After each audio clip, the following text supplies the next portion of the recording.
ఇది economic equality, social equality. అంటే ఆర్థిక పరిపుష్టి జరగాలి, సామాజికంగా సమతుల్యత ఉండాలి, సోషల్ బ్యాలెన్స్. ఈ రెండు చాలా మనుషుల శాతం కొద్ది కొద్దిగా మారుతారు, కానీ సమూహం మారడం చాలా కష్టసాధ్యమైన ప్రక్రియ అది. సో నాకు వారు చెప్తున్నది నేను తీసుకున్నది ఈ రోజున,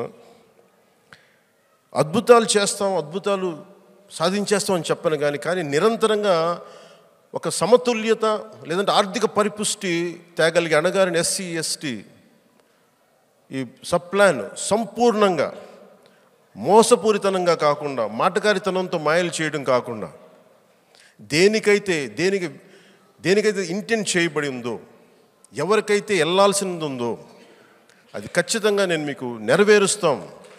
అలాగే మీకు పాల్ గారు చెప్పినట్టుగా ముఖ్యమంత్రి అయితే మీరు ఖచ్చితంగా నన్ను నిలదీసే, ఒక చేయలేని పక్షంలో నిలదీసే హక్కు ఉంది.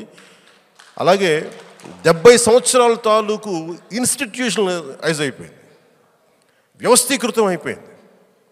ఎస్సీ ఎస్టీ సబ్ ప్లాన్ని గత 79లోనే ఎప్పుడో మనకి ఇనిషియేట్ చేసింది, ఇది వ్యవస్థీకృతం అయిపోయింది. ఫండ్స్ డైవర్షన్ అనేది గత 10 ఏళ్లలో జరుగుతుంది, ఎంతో కొంత జరుగుతూ ఉంది. దీన్ని ఒక టర్మ్లో కరెక్ట్ చేయగలం, ఎంత కరెక్ట్ చేయగలం నాకు నిజంగా పరిపాలన అనుభవం ఇంకా నేను లేదు కాబట్టి, ఇంకా పరిపాలనలో లేను కాబట్టి నేను ఖచ్చితమైన మాట ఇవ్వలేకపోతాను. కానీ ఏ లోపాలు ఉన్నాయి అనేది నేను మీకు I will be like a white paper, మీకు చాలా పారదర్శకంగా అయితే నేను మీకు నిలబడతాను. ఎందుకు ఇది నేను చేయగలను, ఇది నేను చేయలేకపోతున్నాను.